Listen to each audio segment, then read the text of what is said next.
r/AskReddit. What is the dumbest idea you have ever had that actually worked? Bobcat tire blew during a job. Had another tire, but no jack. Positioned the Bobcat behind a dump truck. Bobcat then tries to lift the ass end of the dump truck. Dump truck hella heavy. Bobcat lifted itself instead. Tire changed and back to work. That sounds like a good way to end up crushed by a skid steer. It was a dicey situation to say the least, but it was far superior to any other idea being suggested at the time. I even remember me saying this is a bad idea, and it was my idea. Put Jesus in his Wi-Fi password in church. It worked. Ha, Jesus really is the answer.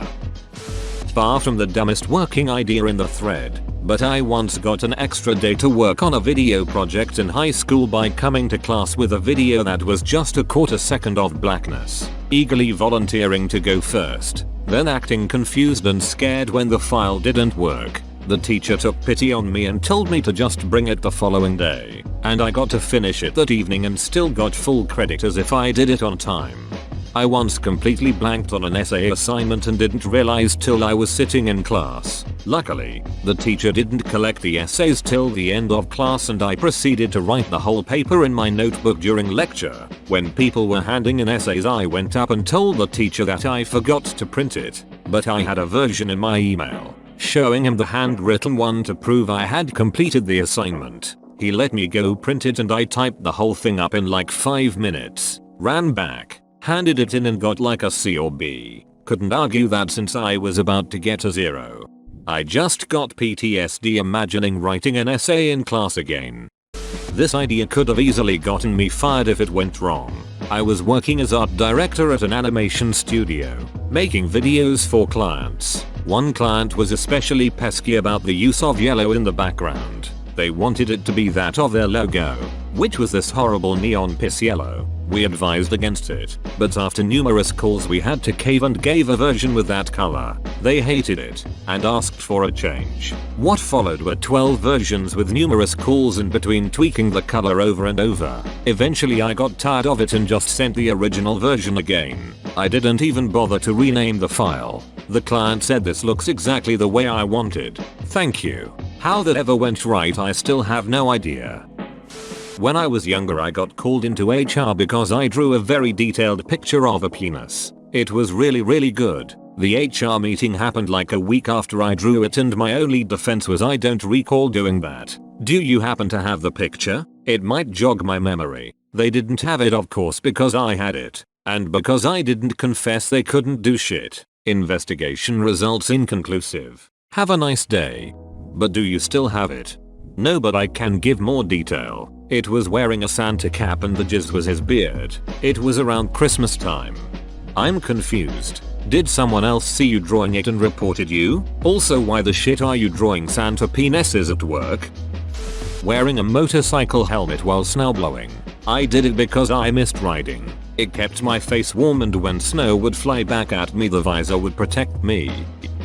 I'm stuck on a cliff, but if I jump at a really sharp angle at that gravel field, I could just slide down there and be fine. Just like in TV. Every time I think about this I am amazed I'm not either flattened by a rock or impact against something. Childhood really is just the tutorial level sometimes. Childhood is just a game in attempting death in any way possible. I hated my math teacher and she was making us do a project on patterns even though we were in 7th grade. So my pattern was a series of increasingly longer sideways penises. She didn't even notice and I got an A. When I was young and broke I bought a sofa from a used furniture store. I had no way to take the sofa home. I went to a used car lot a couple of blocks away and took a truck for a test drive. In my freshman year of college, my grades were really not great, and my parents were really strict about getting good grades. When my dad asked to see my grades, I panicked and did the inspect command on the computer where you can change typefaces on the screen to read different words and letters. I changed all of my shitty grades to good grades. My dad was so happy that I did good my first year of school. He asked me to print my results. I did, and turns out he had to send them to our car insurance company for a good student discount. Ultimately, I committed insurance fraud by accident, but I got the discount. Life hack: commit insurance fraud. In university I was late on an assignment that was supposed to be in my TA's Dropbox by noon that day. I didn't manage to get there until almost 3, so I was sure he had already emptied it. Now, the drop boxes were literal boxes in cubbies with a slot on the front and a lock on them that prevented them from being pulled out. The rack holding them was just a basic metal frame with about 5 rows of boxes. My TA's box was somewhere in the middle of the shelf. So I figured, I'm late anyways, why not take a chance? And slipped my assignment into the box below my TA's box. I got my assignment handed back a few weeks later than everyone else, and it had a note from another TA scribbled on it that said, "Looks like this fell into my box by mistake." I got full marks on the assignment. That's genius. I once faked being sick when I was in middle school and told my mom I had a sore throat and felt a cold coming on. She took me to the doctor and it turned out that I did, in fact, have strep throat lol. Task failed successfully. A lot of times I've faked sick in my life I've wound up actually being sick. I've started recognizing the inexplicably strong urge to bail on something as one of my first symptoms when I'm actually getting sick. In college I was taking a class that required me to purchase an online textbook and workbook that was registered under your name, basically ensuring that each student would have to buy a new online copy each semester instead of buying used textbooks. I had a friend who took this class a semester before me, so we came up with the idea to message customer service and explain that I had recently gotten married, so my last name had changed, and I legally changed my first name from my friend's first name to my first name, and I would need them to change it in their system. It totally worked, and the rep even congratulated me on my marriage. I think it's nearly criminal to enforce students to buy new books instead of used ones, especially when it's the professor's own textbook. Breaking into my own house through the kitchen window using a piece of wire and a wooden table after I was locked out. I want to hear how the duck you did this. Well, I arrived home with my mom and my little cousin and we realized we forgot the keys at my grandma's house, way the hell across the city. Mom calls my dad to bring his keys. He was working at the time and he'd take an hour to arrive, so we'd have to wait outside. I went full hell no mode and kept looking for other ways in. Turned out that one of the tiny back windows was open, but there was a safety pin that kept it from opening all the way up, and the only way to remove it was unscrewing it. So I grabbed a wooden clothespin that was lying there, broke it, removed the wire that kept it together because it was just the right size to unscrew the window pin. I did it, pulled a table underneath the window so I could climb inside, and just like that I managed to successfully break into a house at age 13. Not my idea but my mom's. I dropped one of my earrings and couldn't find it, so she threw my other earring on the floor and it happened to land next to the first one. Brother, go find your brother. Adventures of Tom Sawyer. It probably wouldn't work in this day and age, but back when I was young I was tired of retail and wanted an office job. I just lied my ass off and pulled a total George Costanza what with friends coached to answer their phones as a business and such. Got hired as an admin assistant and been steadily moving up since. I think about doing this all the time to start a new path. Just scared I will not be able to BS my way in the door. Yeah, I tried this once, but apparently you need to show a degree to be a surgeon.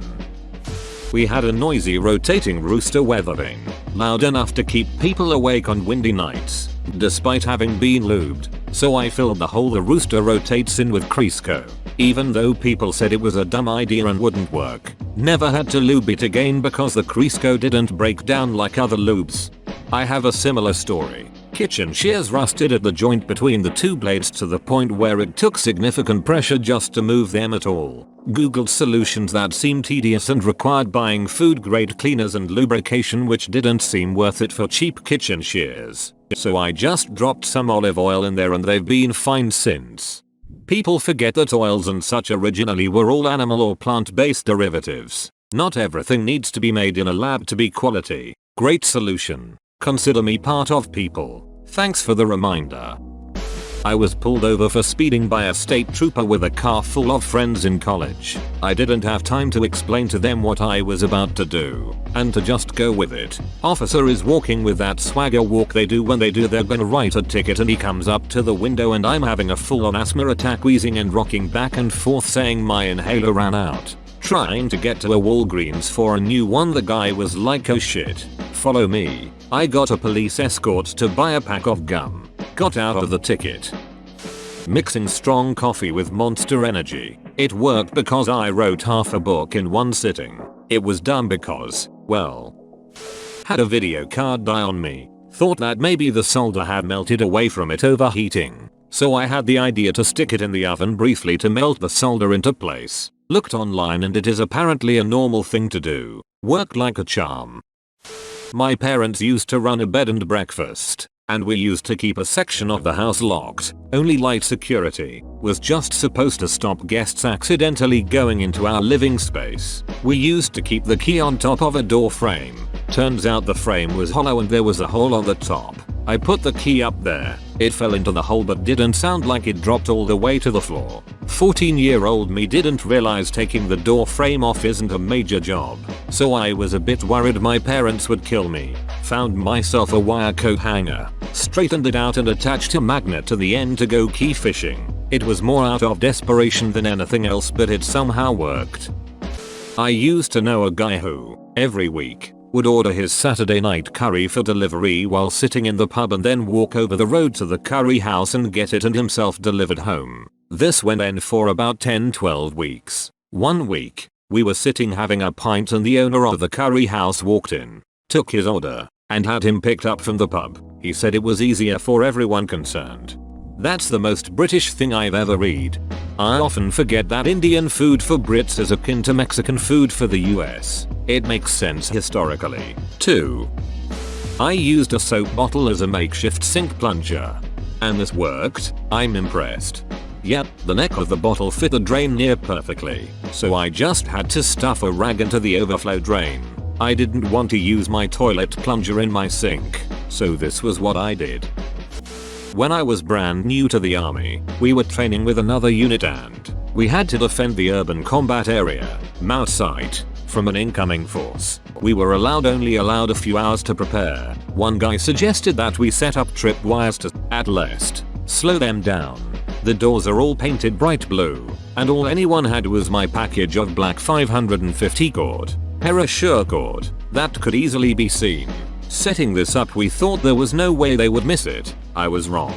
Instead of checking the door, like they were supposed to, the opposing force simply tried to rush through. I almost couldn't return fire due to the fact I was laughing so hard. I even put a piece, just below knee level, in the doorway to the room I was in. I turned around when I heard people falling over each other. I looked and almost the entire squad was crawling on top of each other trying to get up. I put my weapon on burst and emptied the magazine. Then fumbled with my last one as I started to laugh even harder than before. After I blindly fired down the hallway, I just leaned against the wall and the entire group and myself just looked at the scene and started laughing. Then their platoon leader came running in and tripped over the same cord. At this point I was done. Put my weapon on safe, put it against the wall, and tried not to piss my pants over the whole situation. We were at a friend's house about to cook a roast. It needed to be patted dry with paper towel, but he was all out. I semi-jokingly suggested using a couple slices of bread. We all chuckled at the idea. It worked perfectly. I might do this on purpose the next time I cook meat that needs to be patted dry. Thanks for the idea. Also a great tip for skimming fat. One time I sent a letter to a local address by putting the return address as the address I wanted it to go to, not putting postage, and dropping it off in a public mailbox. Went to them, return to sender due to insufficient postage. A friend of mine in junior high used to do this all the time to send me random letters. Instead of using his own name, he always gave funny names on the return address. To this day I still remember the name Skippy Wayner. Hit the router slap. Thanks. If in doubt, give it a clout, words that I will forever live by. Was really desperate to leave past employer after 15 years. Had been applying and interviewing and striking out. Finally got an interview at a place where, at the time, I felt, man, I am not really sure this is right for me, but anything is better than where I am at. Instead of prepping for the interview, rehearsing answers, etc., I pulled an office space. I was cocky, brash, unconcerned. Made it seem like I was happy where I was at and didn't really care if I got the job or not. They called me back the next week and I waited a week to return their call. Same deal with the second interview. When they offered me the job, I hemmed and hawed, said I needed to think about it really hard, and that it was a big move for me, etc. etc. I came back and demanded well over $15,000 above what they were offering in salary. They accepted. I forgot to bring a resume to a job interview, but I had an index card in my bag. I cut the index card in half and wrote my name, my contact info, and creative problem solver in my best handwriting, and gave a copy of my business card to both the interviewers. I got the job.